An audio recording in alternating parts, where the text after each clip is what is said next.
नमस्कार, आपका स्वागत है। आज हमारे साथ एक ऐसे विशेष अतिथि हैं जिन्होंने खेल को सिर्फ मैदान तक सीमित नहीं रखा, बल्कि उन्हें राजनीति, कूटनीति और अंतर्राष्ट्रीय संबंधों के एक महत्वपूर्ण दृष्टिकोण के रूप में देखा है। डॉक्टर पवन माथुर मेरे जेएनयू के सीनियर रहे हैं। उन्होंने जवाहरलाल नेहरू विश्वविद्यालय से पीएचडी की है और वर्तमान में एक प्रमुख मीडिया संगठन में सीनियर रिसर्चर के रूप में कार्यरत हैं। खेल लेकिन उनका विशेष जुनून रहा है और वह न्यू डेली टाइम्स के लिए 100 से अधिक खेल विषयक लेख लिख चुके हैं। हाल ही में उनकी एक महत्वपूर्ण शोध मोनोग्राफ भी प्रकाशित हुई है, जिसमें उन्होंने फीफा, आईसीसी और आईओसी जैसी वैश्विक खेल संस्थाओं का अंतर्राष्ट्रीय कूटनीति के परिप्रेक्ष्य में विश्लेषण किया है। आइए उनका हार्दिक स्वागत करते हैं और शुरू करते हैं यह विशेष बातचीत। डॉक्टर पवन, सबसे पहले मैं आपकी व्यक्तिगत यात्रा से शुरुआत करना चाहूँगा।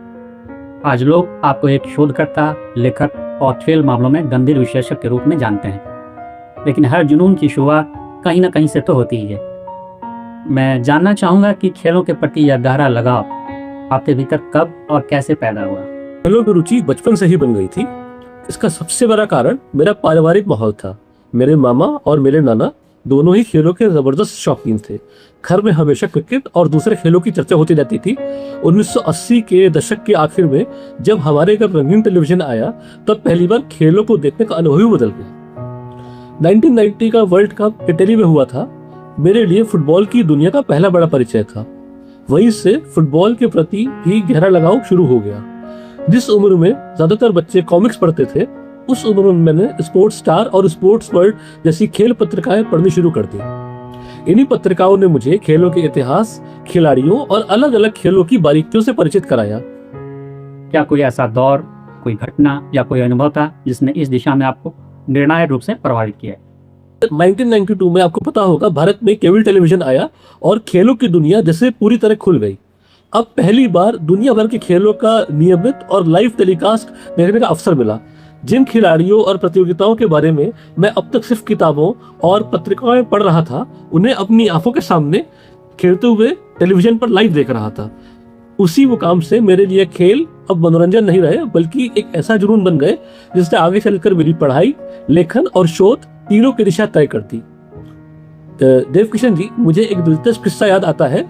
1992 में मेरी उम्र लगभग 12 साल की होगी और मैं क्लास 6 में था, तो हमारे स्कूल में एक स्पोर्ट्स क्विज का आयोजन किया गया। उस प्रतियोगिता में सिर्फ मेरी उम्र के बच्चे ही नहीं, बल्कि कक्षा 10th, 11th और 12th के विद्यार्थी भी शामिल थे और मैं उस प्रतियोगिता में प्रथम आया। और शायद उसी दिन स्कूल में मेरे सहपाठियों को और मेरे टीचर्स को ये एहसास हुआ कि खेलों में मेरी रुचि सामान्य शौक से कहीं आगे है, और उससे पहले मेरी एक अलग पहचान बन चुकी थी। मुझे एक किस्सा और भी याद आता है। जब मैं कक्षा 5 में था, तो हमारी एक शिक्षिका करंट अफेयर्स की क्लास में फीफा विश्व कप के बारे में बता रही थी। चर्चा के दौरान उन्होंने अचानक पूरी क्लास में मुझसे पूछ लिया, पवन ये बताओ, मैंने सल्वातोर स्केलाची की स्पेलिंग सही लिखी है या कुछ सुधार करना है? तो उस समय तो मुझे ये बात बहुत सामान्य लगी थी, लेकिन बाद में एहसास हुआ कि शायद शिक्षकों को भी यह एहसास हो चुका था कि खेलों से जुड़े तथ्य और नाम मुझे अच्छी तरह याद रहते हैं। यही छोटी छोटी घटनाएं थी जिन्होंने मेरे खेलों के प्रति लगाव को और मजबूत किया। हम थोड़ा और पीछे जाएं, आपके बचपन की ओर। क्या आपको अपने बचपन की खेल नायक याद है? ऐसे खिलाड़ी जिनकी तस्वीरें, जिनकी कहानियां या जिनके खेल आपको इतना प्रभावित करता था कि आपने अपने आदर्श मानने लगे थे, या फिर उनके पोस्टर्स अपने घर में, अपने नोटबुक्स में लगाने लगे थे? ऐसा कुछ याद है? उस दौर में कपिल देव मेरे सबसे पसंदीदा क्रिकेटर हुआ करते थे। क्रिकेट के साथ साथ मुझे टेनिस देखने का बहुत शौक था और दूरदर्शन पर विंबलडन का प्रसारण होता था और हर शाम मैं उसे मिस नहीं करता था। स्टेफी ग्राफ और स्टीफन एडबर्ग मेरे पसंदीदा टेनिस खिलाड़ी रहे हैं शुरुआत में। उनके खेल ने टेनिस के प्रति मेरी दिलचस्पी और बढ़ा दी। अपने स्टेफी ग्राफ जी का नाम लिया, बचपन में वो भी मेरी फेवरेट टेनिस प्लेयर में से एक थी। डॉक्टर पवन, मैं आपकी एक फेसबुक पोस्ट का जिक्र करना चाहूँगा जिसने मुझे व्यक्तिगत रूप से बहुत प्रभावित किया। उस पोस्ट में आपने बचपन की एक छोटी सी घटना को इतने सहज और संवेदनशील ढंग से लिखा था जो बात पढ़ने वाले के मन में लंबे समय तक रह जाती है। मैं चाहूँगा कि आप वह कहानी हमारे दर्शकों के साथ साझा करें, क्योंकि मुझे लगता है कि वह सिर्फ एक स्पोर्ट्स मैगजीन की कहानी नहीं है, बल्कि स्मृति, संवेदना और पीढ़ियों के बीच जुड़ाव, कनेक्शन अक्रॉस जनरेशंस की कहानी है। प्लीज। देवकिशन जी, जिस किस्से का जिक्र आपने किया ये मैंने अपने सोशल मीडिया पे शेयर भी किया था। दरअसल हुआ यूँ था कि जब मैं छोटा था और इटालिया 90 उस वक़्त चल रहा था। तो स्पोर्ट्स वर्ल्ड एक मैगज़ीन थी जिसका मैंने ज़िक्र पहले भी इस इंटरव्यू में किया है। तो उस ज़माने में आपको याद होगा कि न्यूज़पेपर वेंडर्स मैगज़ीन लेके आया करते थे। तो जब वो मैगज़ीन वेंडर लेकर आए तो वो एक किसी मेरे पड़ोस के अंकल के लिए रिज़र्व थी। लेकिन क्योंकि मेरे मन में इच्छा थी पढ़ने की, तो उन अंकल ने कहा कि भाई चलो ठीक है, बच्चा है तो इसको न्यूज़, उन्होंने विक्रेता से कहा कि आप इसको दे दीजिए। अब यही किस्सा मेरे साथ दोबारा रिपीट हुआ 36-33 साल बाद, लेकिन इस समय मेरी भूमिका बदल चुकी थी और अब मैं वो अंकल था। हुआ क्या कि मेरा जो मैगज़ीन विक्रेता है वो मेरे लिए स्पोर्ट्स स्टार रिजर्व कर लेता है। तो जब मैं लेने गया तो उसके पास एक ही प्रति थी और वहाँ एक 12-13 साल का बच्चा उस प्रति को लेना चाह रहा था। तो मैंने वो स्वेच्छा से प्रति उस बालक को दे दी और उस बच्चे की खुशी देख के मुझे अपनी बचपन की खुशी याद आ गई और मुझे ऐसा लगा कि जो खुशी मुझे मिली थी आज वही खुशी किसी और को मिल गई। बहुत सुंदर। मुझे लगता है कि यही वो छोटे छोटे क्षण होते हैं जो किसी बच्चे के भीतर जीवन भर के लिए खेल, किताबों और समाज के प्रति एक सकारात्मक भावना छोड़ जाते हैं। और शायद इसी वजह से यह कहानी इतनी गहराइयों से लोगों तक पहुंची भी है। डॉक्टर पवन, आपकी बातचीत में एक बात बार बार उभर कर आती है और वह है मित्रता का महत्व। आपने कई बार कहा है कि जीवन की यात्रा में कुछ मित्र ऐसे होते हैं जिनका योगदान शब्दों में पूरी तरह व्यक्त नहीं किया जा सकता।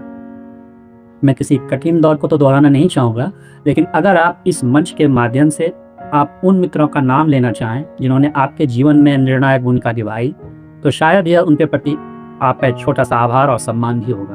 हालांकि आपने कैमरे के पीछे ये बातें मुझसे बताई हैं, लेकिन अगर आप कैमरे पे कुछ कहना चाहेंगे तो। 3 सहपाठियों को जिक्र करना चाहूंगा, डॉक्टर विजयंत, डॉक्टर दीपक और सज्जन, जो मेरे आज भी बहुत अच्छे मित्र हैं। उन्होंने हमेशा मुझे प्रोत्साहित किया और वे बार बार कहते थे कि अगर खेलों पर तुम्हारा नजरिया अलग है तो उसे अपने तक मत रखो, दुनिया के सामने रखो।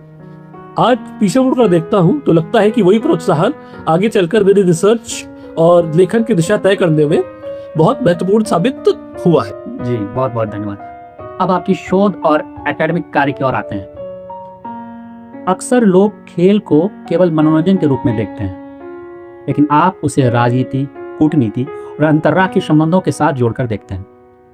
यह दृष्टिकोण आपके भीतर कैसे विकसित हुआ और क्या आधुनिक इतिहास में ऐसे महत्वपूर्ण उदाहरण मिलते हैं जहां खेल वास्तव में कूटनीतिक और राजनीतिक शक्ति का माध्यम बने, मतलब डिप्लोमेटिक मीडियम बने? क्या यह एक नई परिघटना है, नई फेनोमेनन है, या इसके स्पष्ट आधुनिक हिस्टोरिकल प्रेसिडेंट्स भी मौजूद हैं? अब बात आती है खेल और राजनीति के रिश्ते में मेरी दिलचस्पी कैसे पैदा हुई। ये एक बहुत ही अच्छा सवाल है।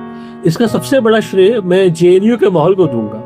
मुझे लगता है कि जेएनयू सिर्फ आपको एक विषय नहीं पढ़ाता, बल्कि दुनिया को देखने का नजरिया विकसित करता है। वहां जाकर आप चीजों को नए दृष्टिकोण से देखना सीखते हैं। जब मैं जेएनयू के सेंटर फॉर हिस्टोरिकल स्टडीज में पहुंचा तो अचानक मेरे सामने एक विश्व स्तरीय लाइब्रेरी, विश्व स्तरीय शिक्षक और एक ऐसा बौद्धिक वातावरण पैदा हुआ जहां हर स्थापित धारणा पर सवाल पूछने के लिए आपको प्रोत्साहित किया जाता था।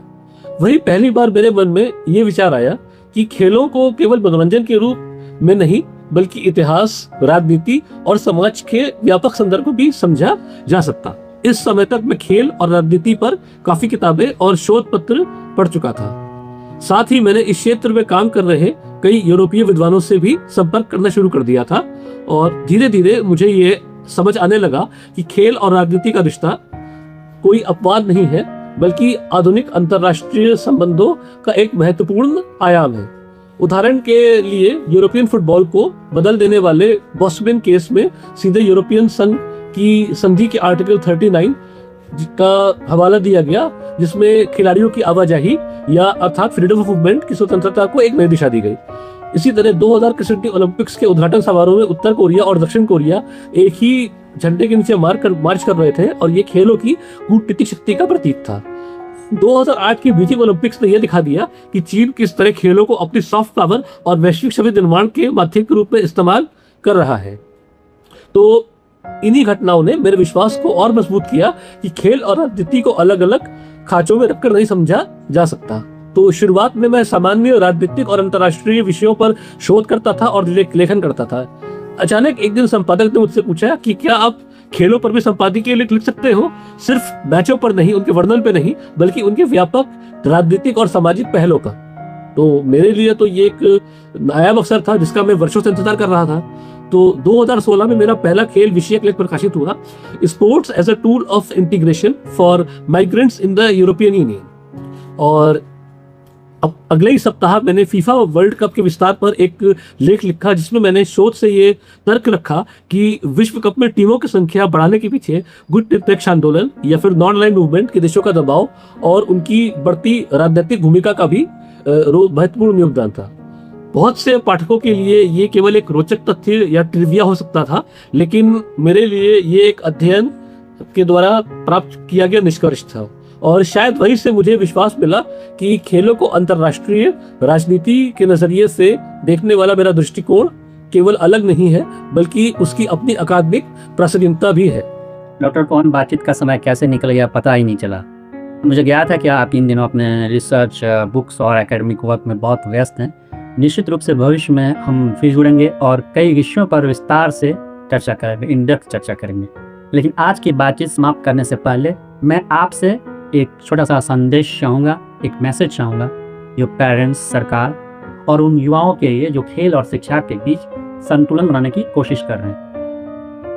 आपने कहा कि आप पेरेंट्स को संदेश देना चाहेंगे, तो देखिए मैं ये संदेश देना चाहूँगा पेरेंट्स को कि आप बच्चों को खेलों के लिए प्रोत्साहित कीजिए, लेकिन सिर्फ इसलिए नहीं कि खेलों में पैसा है और आप उनको पैसा कमाने की मशीन बनने के तौर पर देख रहे हैं। आप ये देखिए कि बच्चे का खेल के प्रति जुनून है कि नहीं। मैंने एक चीज़ देखी है कि काफ़ी सारे माँ बाप अपने लड़कों मतलब अपने छोटे बच्चों को क्रिकेट पकड़ा रहे हैं और ये देख रहे हैं कि वैभव सूर्यवंशी IPL में डॉलर्स कमा रहा है तो मेरा बेटा भी कमाएगा। ये अप्रोच एकदम गलत है।